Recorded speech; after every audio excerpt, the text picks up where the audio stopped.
Thank you. And tonight, the White House is responding to the school's controversial stance on vaccines. CBS 4's Jim DeFede joins us with what they are saying. Jim. Elliot, this story has taken off across the country. As Keith said, networks are picking it up. It's coming across all over. And this question was asked by CBS reporter Ed O'Keefe in the White House press briefing today. We wanted to know what the White House's position on this was. Let's listen. On behalf of our Miami TV station, you may have seen this report about a private school in Miami that's telling its staff and teachers not to get the COVID vaccine, and they're threatening to terminate their employment if they do get it. These teachers are being forced to choose between their job and their health. Obviously, there's not much the White House specifically can do. Does it have any comment on this situation, and any idea if there's anything federal authorities can do to help the teachers in this case? That's a good question. In terms of helping the teachers, I'll have to check with the Department of Education. I'd send you to them as well, of course. Obviously, our objective is continuing to convey that it's important to abide by public health guidelines, that they're in place for a reason, that they are not done through a political prism. They are done by medical experts, by health experts, intended to keep children safe, keep parents safe, keep teachers safe, keep communities safe, which is why we recommend people abide by them.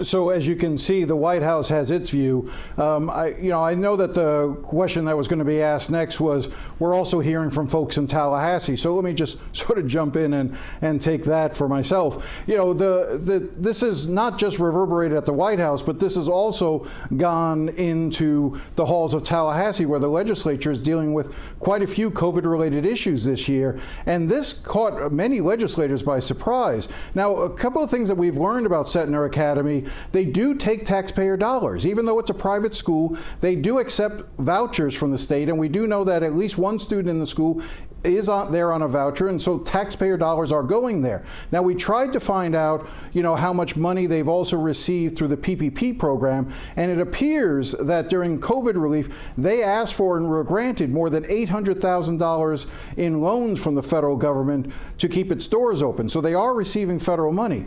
But to go back again in Tallahassee, what you're seeing there is legislators being very concerned, both on the right and the left. And one of the senators that I spoke to today, Senator Jason Pizzo, represents the district where this school is. Let's listen to what he had to say.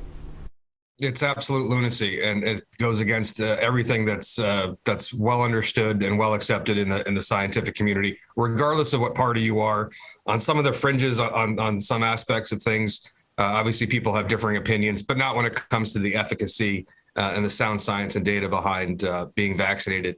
And to take it a step further, to go ahead and to basically threaten faculty and staff members that if they are vaccinated, or to make up some idea that there's some unnamed disease that's transmitted, that's affecting people's menstrual cycles and provoking and invoking miscarriages, is just beyond bizarre.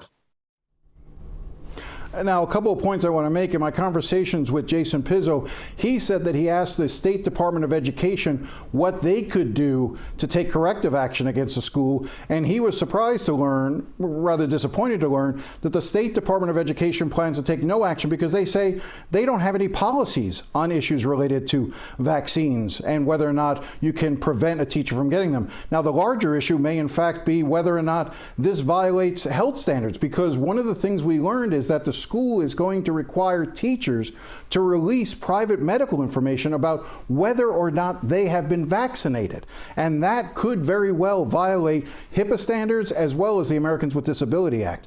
So there's a lot of questions here, and it's not just here in Miami. As I said, it's in Tallahassee, it's in Washington, and I think we're going to see this across the country. Jim certainly has a lot of people talking from Miami, Tallahassee, and up to D.C. Thanks so much.